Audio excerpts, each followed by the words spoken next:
অনেকে আছে নামাজ পড়তে চায় কিন্তু ওই পারে না। আমি আপনাদের ছোট্ট ভাই হিসেবে একটা কথা বলি, এই মাথার মধ্যে এই কথাটা একটু বসায় ফেলেন। নামাজ পড়লে সওয়াব, না পড়লে গুনাহ, এই চিন্তা আমাদের সবার মাথায় আছে।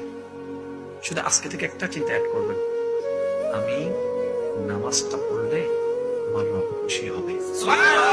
বাস এই কথাটা মাথায় রাখবেন, আমি নামাজটা পড়তে পারলে আমার রব খুশি হবে, আমি অজুটা বানালে আমার রব খুশি হবে। আপনি শুধু এই চিন্তাটা একটু মাথায় নেন, এই চিন্তাটা একটু মনে নেন যে আমার রব খুশি হবে, তারপর আপনি নিজেই দেখতে পাবেন ওই কাজের মধ্যে আপনি 1000 গুণ বেশি স্পিড অনুভব করবেন।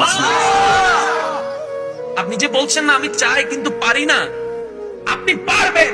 হ্যাঁ, একদিনে সম্ভব নয়, এক সপ্তাহে সম্ভব নয়। বান্দা যখন লাগাতার চেষ্টা করতেই থাকে রবকে খুশি করার জন্য, একটা দিন যখন চলে আসবে আপনার সমস্ত ধৈর্য রবের কাছে পছন্দ হয়ে যাবে, সেদিন রব দেখবেন আপনাকে নিজে থেকেই সাহায্য করা শুরু করবে।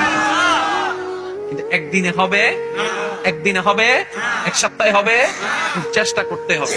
আজকে থেকে মাথায় কি বসায় রাখবেন, এই নামাজটা পড়লে আমার রব খুশি হবে।